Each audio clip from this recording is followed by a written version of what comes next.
Everyone, welcome to एडमा classes. तो हमने स्टार्ट किया था pair of linear equation. Last lecture में हमने देखा था इक्वेशंस कैसे लिखते हैं हम linear pair of linear equation का मतलब क्यों है और हम इसको पेयर में क्यों लेते हैं। फिर हमने देखा था कि हम जो स्टेटमेंट्स है उसको इक्वेशन में कैसे चेंज कर सकते हैं। तो आज हम देखेंगे किसी की इक्वेशन को ग्राफिकली कैसे रिप्रेजेंट करते हैं, उसका ग्राफिकली हम सॉल्यूशन कैसे फाइंड कर सकते हैं, या हम देखेंगे कि हम कैसे फाइंड कर सकते हैं कोफिशिएंट से कि हमारी जो पेयर सॉल्यूशन है, उस हमारी जो पेयर ऑफ इक्वेशन है उसमें हमें सॉल्यूशन कितने मिलेंगे। तो नंबर ऑफ सॉल्यूशन हम कैसे फाइंड करेंगे वो हम देखेंगे आज। तो स्टार्ट करते हैं हम ज्योमेट्रिकली ज्योमेट्रिकली हम कैसे एक इक्वेशन को रिप्रेजेंट कर सकते हैं। ज्योमेट्रिकली इक्वेशन को हम रिप्रेजेंट करेंगे। तो सबसे पहले स्टार्ट करते हैं, हमारे पास जो इक्वेशन होती है ना वो किस फॉर्मेट में होती है। Linear equation in two variable हमारे पास होती है a x plus b y plus c equal to zero की फॉर्म में, या हम इसको भी ये भी लिख सकते हैं a x plus b y equal to minus c भी लिख सकते हैं। तो हमारे पास ये दोनों तरह की फॉर्म हो सकती है लीनियर इक्वेशन की। अब हमें क्या क्या मिल सकता है, ये सी जीरो भी मिल सकता है, ये सी की वैल्यू हमें जीरो भी मिल सकता है। तो उस कंडीशन में हमारी इक्वेशन क्या हो जाएगी, a x plus b y equal to zero. अब ये भी हो सकती है, ठीक है। तो अब इसको हम रिप्रेजेंट कैसे करेंगे ग्राफ में। तो आपने ग्राफ स्टडी किया होगा। तो ग्राफ में हमारे पास क्या होती है, टू एक्सेस होती हैं, एक होती है एक्स एक्सेस, एक होती है वाई एक्सेस। तो हमारे पास वेरिएबल भी कितने हैं, टू है। तो एक को मैं एक्स एक्सेस पे लेट कर लेता हूँ और एक को वाई पर। तो हमारी एक्सेस कैसे होती है, ये हमारी क्या है, एक्स एक्सेस है, ये हमारी वाई एक्सेस। इसको हम बोलते हैं माइनस वाई, ये क्या हो जाएगी हमारी माइनस एक्स। तो अगर देखो इस इक्वेशन में क्या होगा, इस इक्वेशन में हमारे पास ए एक्स प्लस बी वाई ये हमारी इक्वेशन है। हम क्या करेंगे, एक पॉइंट लेट करेंगे और दूसरे पॉइंट की हमें वैल्यू उससे मिल जाएगी। अभी हम क्या करते हैं, हमें देखो एक लाइन है, हमने बोला था कि एक लीनियर इक्वेशन क्या प्रेजेंट करती है, एक लाइन प्रेजेंट करती है। तो लाइन बनाने के लिए मेरे को मिनिमम कितने पॉइंट चाहिए, टू पॉइंट चाहिए। तो टू पॉइंट के लिए हम सिंपली क्या करते हैं, इजीली इक्वेशन सोल्व करने के लिए एक बार x को जीरो पुट कर देते हैं, एक बार y को जीरो पुट कर देते हैं। अभी हम एक एग्जांपल लेके चलते हैं। तो मैंने एक एग्जांपल लिया, two x plus three y equal to zero, मैंने ये एग्जांपल लिया। अभी इसको क्या करना है, मुझे ड्रॉ करना है। तो ड्रॉ करने के लिए मैंने आपको क्या बताया, अपने को दो पॉइंट चाहिए। तो दो पॉइंट में सिंपली मैं क्या करता हूँ, पहले एक्स को, पहला पॉइंट निकालने के लिए इसमें मैं क्या कर देता हूँ, एक्स को जीरो पुट कर देता हूँ। अब जब इक्वेशन में एक्स जीरो होगा तो वाई क्या होगा, two into zero plus three y equal to zero. अभी देखो इसको मल्टीप्लाई करने से क्या बन जाएगा, जीरो। इसका मतलब थ्री वाई इक्वल टू क्या आ गया, जीरो। तो यहां से मुझे क्या मिला कि वाई हमारा क्या होगा, जीरो। मतलब क्या हुआ, जब हमारा x जीरो है तो y भी क्या होगा, जीरो। तो यानी x और y हमें किस पॉइंट पे मिलेंगे, ओरिजिन पे, जीरो जीरो पे, ठीक है। दूसरा पॉइंट लेने के लिए मैं क्या करता हूँ, मैं y को जीरो पुट कर देता हूँ। y को देखो जीरो पुट करेंगे तो y तो हमारा जीरो पुट करेंगे तो x ऑलरेडी हमें जीरो मिल चुका है। हमें क्या करना पड़ेगा, कोई दूसरा पॉइंट पुट करना पड़ेगा। तो मैं पुट कर देता हूँ x इक्वल टू क्या है मेरा, वन है। अब x इक्वल टू जब वन पुट करेंगे तो ये क्या आ जाएगा, two into one plus three, y की वैल्यू हमें पता नहीं है, equal to zero. Three y equal to क्या आ जाएगा, ये टू प्लस का था, इधर जाके क्या आ जाएगा, माइनस का। वाई इक्वल टू क्या आ जाएगा मेरा, माइनस टू बाय थ्री। ये चीज आ गई। तो x की वैल्यू मैंने क्या पुट की थी, वन। तो x मेरा यहाँ पर है, तो ये मेरे क्या आ गई, वैल्यू वन। तो x की वैल्यू वन और y की माइनस टू बाई थ्री। अब माइनस कहाँ जा रहा है, माइनस जाएगा नीचे। अभी अगर मान लो ये मेरा क्या है, वन है, ये टू है, तो y टू बाई थ्री मेरा कुछ यहाँ आ जाएगा, ठीक है। अभी इन दोनों पॉइंट को जब मैं मिलाता हूँ तो मेरी क्या बन जाती है, एक लीनियर इक्वेशन, जो किसको रिप्रेजेंट करती है, ये रिप्रेजेंट करती है two x plus three y equal to zero. ये मेरी इक्वेशन है। अब देखो यहाँ पर मेरा कांस्टेंट क्या था, जीरो था, इसलिए ये क्या कर रही है, ओरिजिन से पास कर रही है।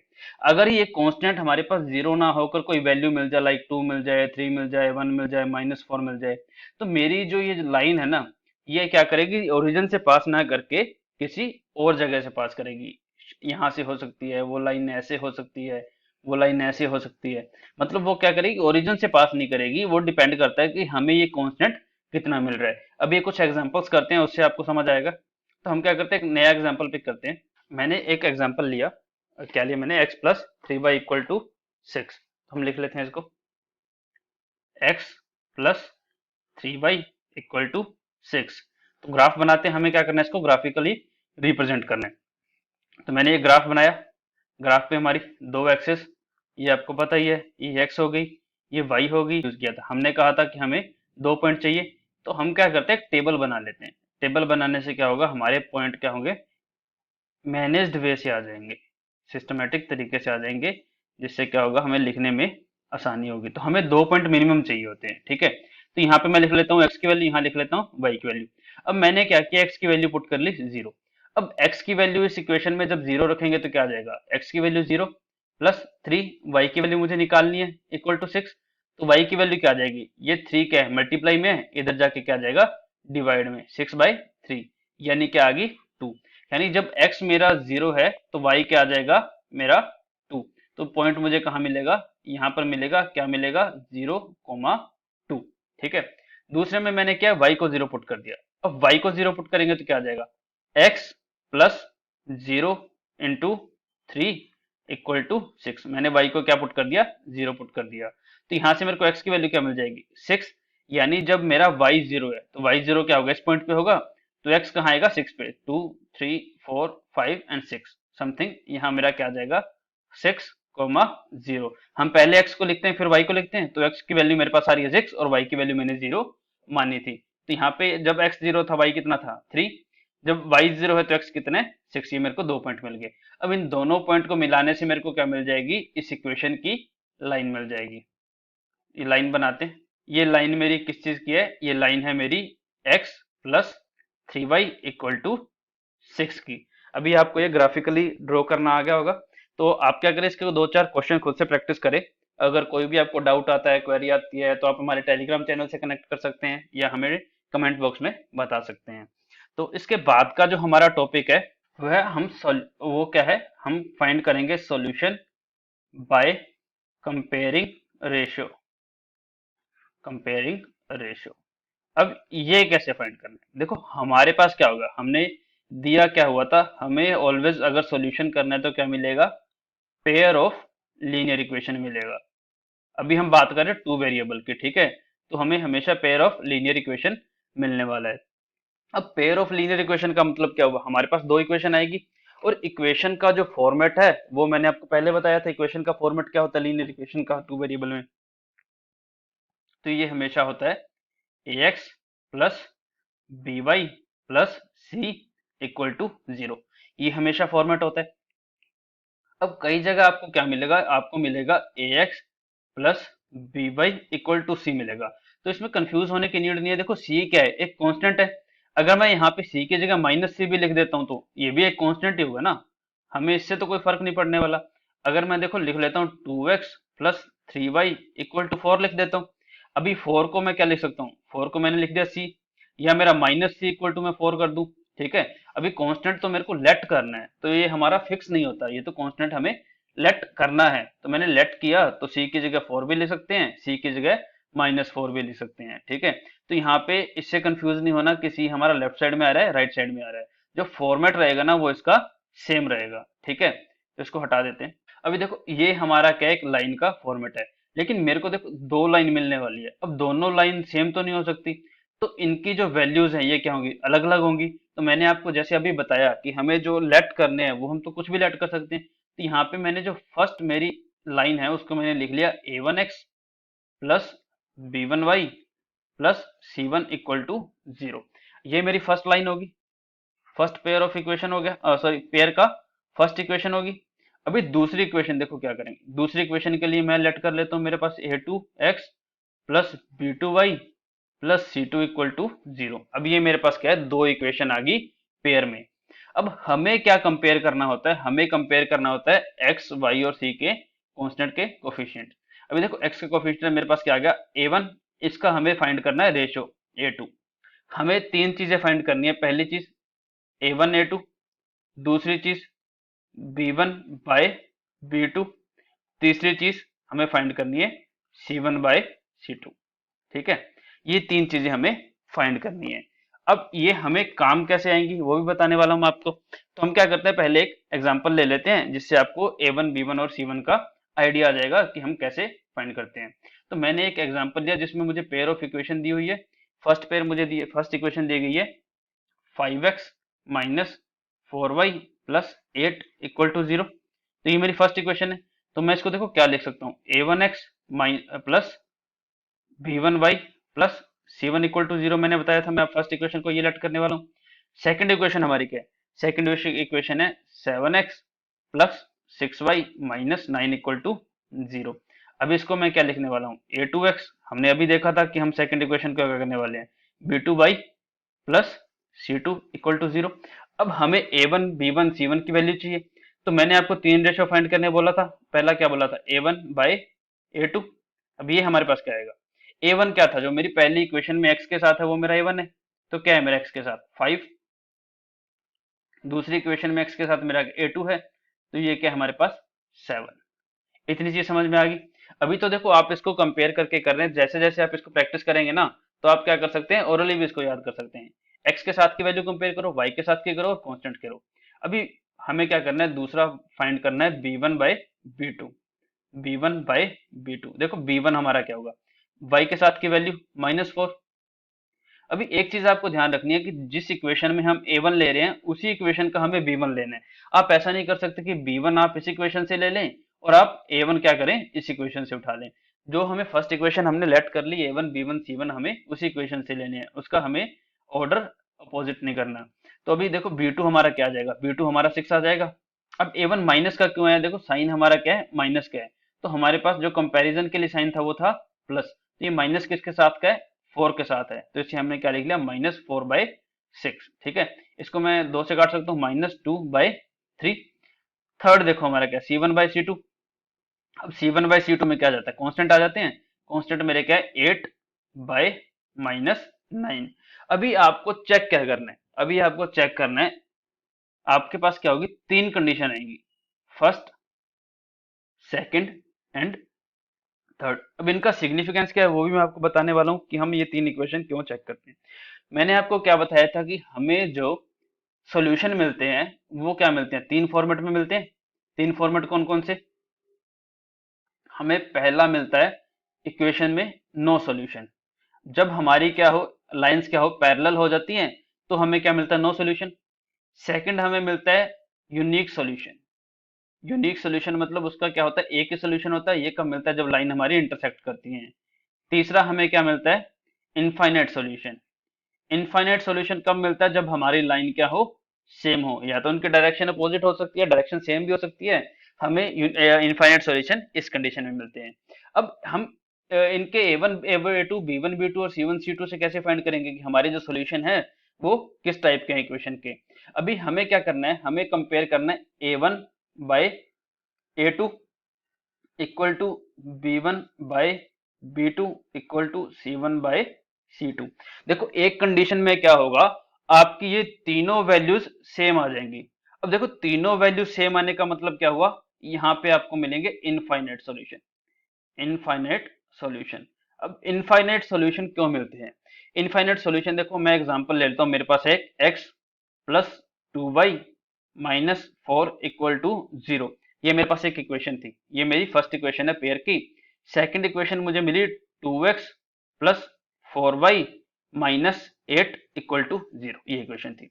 अब मैं क्या करता हूँ, मैं इसको क्या करता हूँ, इसमें से 2 कॉमन ले लेता हूँ। तो मेरा क्या बचेगा, 2 into x plus 2y minus 4 equal to 0। तो यहां से अगर आप देखोगे ना कि ये इक्वेशन और ये इक्वेशन सेम है, तो अब अगर मैं यहाँ से 2 को इधर सेट कर देता हूँ तो मेरे पास क्या इक्वेशन बनने वाली है, x plus 2y minus 4 equal to 0। यानी अगर मैं इस इक्वेशन को थोड़ा सा सोल्व करता हूँ तो मेरे पास ये इक्वेशन सेम ही ये बनने वाली है। और जब दोनों इक्वेशन सेम ही हैं तो ये ना तो पैरेलल हो सकती है ना इंटरसेक्ट कर सकती हैं। दोनों इक्वेशन सेम होने का मतलब क्या होगा, एक की ये इक्वेशन है और दूसरी लाइन भी हमारी क्या है, इसी के ऊपर बन रही है। दूसरी लाइन इसी के हमारी ऊपर बन रही है। अब ऊपर बन रही है इसका मतलब हर पॉइंट जो होगा वो क्या होगा, दोनों में कॉमन होगा। अगर हर पॉइंट दोनों में कॉमन है मतलब हमारे पास सोल्यूशन क्या है, इनफाइनाइट सोल्यूशन है। इतनी चीज समझ में आ गई। देखो दूसरी कंडीशन हमारी क्या बनती है, दूसरी कंडीशन बनती है हमारे पास a1 by a2 equal to होता है b1 बाय b2। बट ये किसके इक्वल नहीं होता, c1 बाय c2 के इक्वल नहीं होता।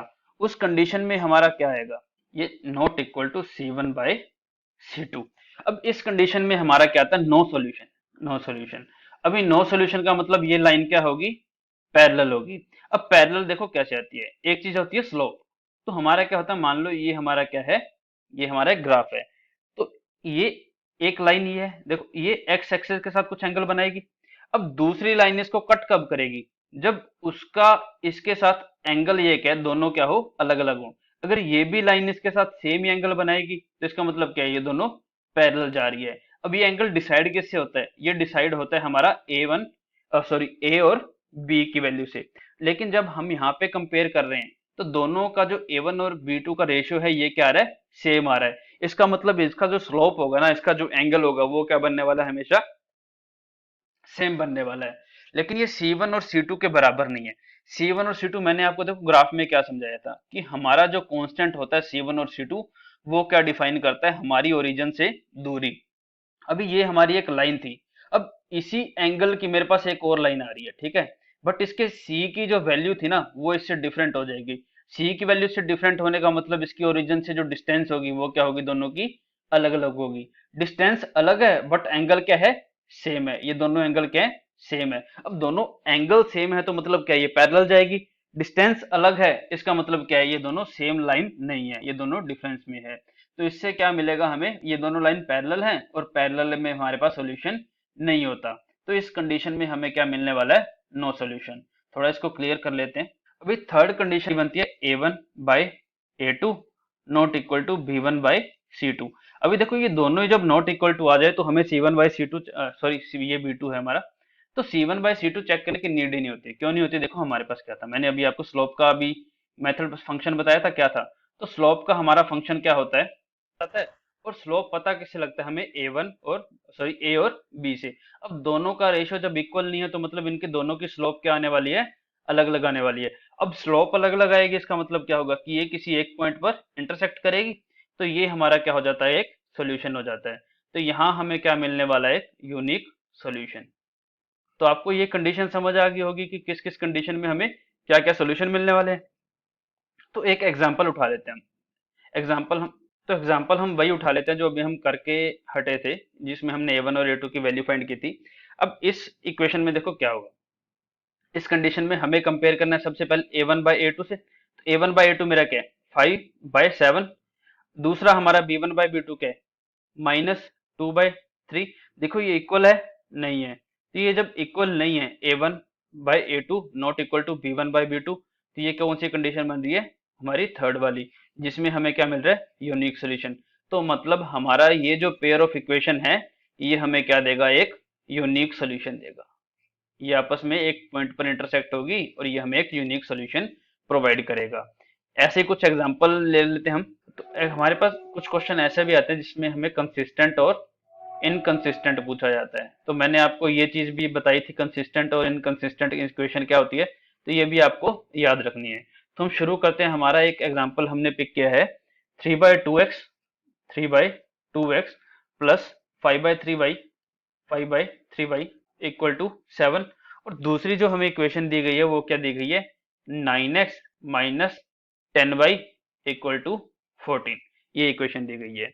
अभी देखो हमारे पास क्या होता है, ए हमें ax प्लस by प्लस सी की फॉर्मेट में हमें इक्वेशन चाहिए। तो हम क्या करेंगे, हम जो सी हमारा राइट साइड में उसको हम क्या करेंगे, लेफ्ट साइड में ले आएंगे। तो हमारी फर्स्ट इक्वेशन को हम पहले सॉल्व करते हैं और A1 A2 और सॉरी A1 B1 और C1 फाइंड करते हैं। तो हमारी इक्वेशन है 3/2x प्लस 5/3y। हमारे पास ये 7 था, इधर आके -7 इक्वल टू 0, ये आ गया। तो यहाँ से हमारे पास क्या आएगा, देखो ये हमारे डिवाइड में है तो हम क्या कर सकते हैं, सारी इक्वेशन को मल्टीप्लाई कर सकते हैं। अब किससे करेंगे मल्टीप्लाई, ताकि हमारा जो ये है रीजनेबल आ जाए। तो क्या करते हैं, 2 और 3 का हम क्या ले लेते हैं, एलसीएम ले लेते हैं। एलसीएम क्या आएगा, 6। अब एलसीएम 6 आएगा तो मैं क्या करता हूँ, सारी इक्वेशन को मल्टीप्लाई कर देता हूँ 6 से। देखो लेफ्ट हैंड साइड में भी मल्टीप्लाई कर दिया तो राइट हैंड साइड में भी मल्टीप्लाई कर दिया, इससे कोई फर्क तो नहीं पड़ने वाला। क्योंकि देखो मेरे पास अगर LHS है, इसको मैंने 6 से मल्टीप्लाई कर दिया, RHS को भी 6 से मल्टीप्लाई कर दिया, तो ये 6 तो 6 कटने वाला है। तो LHS एट द लास्ट क्या बचेगा, LHS इक्वल टू RHS। तो मैं सारी इक्वेशन को 6 से मल्टीप्लाई कर सकता हूँ। तो मैंने किया तो मेरे पास क्या बना, 6 into 3/2x plus 5/3 into 6x minus 7 into 6 equal to 0 into 6। ठीक है।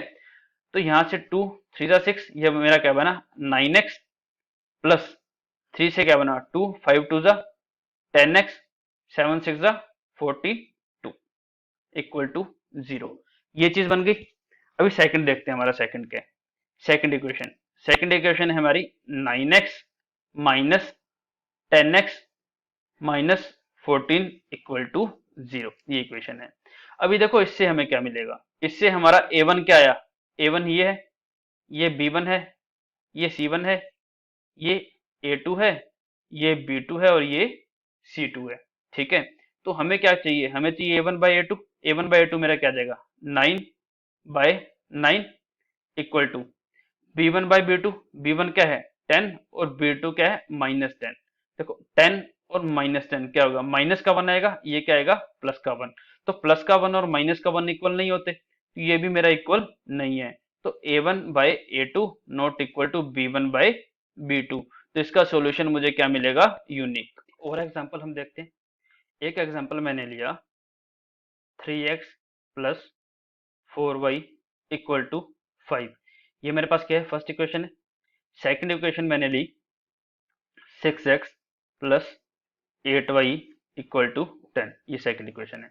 अभी यहां से हम क्या करते हैं, इसको फिर ax plus by plus c की फॉर्म में बदलते हैं। तो ये मेरा क्या है 4y माइनस 5 इक्वल टू 0। दूसरी इक्वेशन मेरी क्या बन जाएगी, ये मेरी फर्स्ट इक्वेशन है। दूसरी इक्वेशन मेरी बन जाएगी 6x plus 8y minus 10 equal to 0। यहां से हम क्या करते हैं, हम a1, ये मेरा a1 आ गया, ये मेरा b1 आ गया, ये मेरा c1 आ गया। तो a1/a2 फाइंड करते हैं। a1/a2 मेरा क्या आ जाएगा, ये आ जाएगा 3/6। अब b1/b2 फाइंड करते हैं। b1/b2 क्या आ जाएगा 4 एंड 8, ये आ जाएगा 4/8। फिर हम फाइंड करते हैं c1/c2। c1/c2 मेरा क्या आ जाएगा -5/-10। अभी स्टार्ट करते हैं। देखो a1/a2 मेरा आया, इसको मैं काट देता हूँ, 1/2 आ जाएगा, 3 1 जा 3, 3 2 जा 6। तो ये मेरा आया 1/2। 4 1 जा 1, 4 2 जा, सॉरी 4 1 जा 4, 4 2 जा 8। तो ये मेरा ये क्या आया b1/b2 इक्वल टू 1/2। अब देखो हमारे पास वो कंडीशन तो क्या होगी, कैंसिल होगी, a1/a2 not equal to b1/b2, क्योंकि ये दोनों क्या आ रही हैं, इक्वल आ रहे हैं। तो हमारे पास बची थर्ड कंडीशन, वो चेक करनी है हमें। तो c1/c2 हमारा क्या आ जाएगा, ये भी 1/2 आ रहा है, -5, माइनस से माइनस कट गया, 5 1 जा 5, 5 2 जा 10। ये तो तीनों हमारे क्या आ रहे हैं, बराबर आ रहे हैं। a1/a2 equal to b1/b2 equal to c1/c2। अब ये तीनों इक्वल किस कंडीशन में आते थे, ये तीनों इक्वल उस कंडीशन में आते थे जब हमारी लाइन क्या हो, सेव हो। तो यहाँ हमें जो सॉल्यूशन मिलेंगे वो क्या मिलेंगे, इनफाइनाइट सॉल्यूशन, इनफाइनाइट। सो आज के लेक्चर में हमें ये रेशियो से नेचर ऑफ सॉल्यूशन देखना था हमें। तो ये हमने आज कंप्लीट कर लिया। नेक्स्ट लेक्चर में हम क्या करेंगे, हम एक्सरसाइज सॉल्व करेंगे 3.3, हमारी जो इस पे पूरी बेस है, और 3.2, सॉरी ये 3.2 हमारी क्या है, टोटली इस पे बेस है जो हमने आज किया है। तो ये हम कल सॉल्व करने वाले हैं। उसके बाद में हम क्या देखेंगे, algebraic method, algebraic and graphical method to solve a equation. तो ये दोनों टॉपिक हम क्या करेंगे, नेक्स्ट लेक्चर में करेंगे। तो stay tuned with the oedema. और अगर आपको कोई भी डाउट हो, क्वेरी हो, तो आप हमारे टेलीग्राम चैनल से कनेक्ट कर सकते हैं, जिसका लिंक डिस्क्रिप्शन में दिया गया है, या आप क्या कर सकते हैं, डायरेक्ट हमें कमेंट बॉक्स में भी बता सकते हैं। Thank you.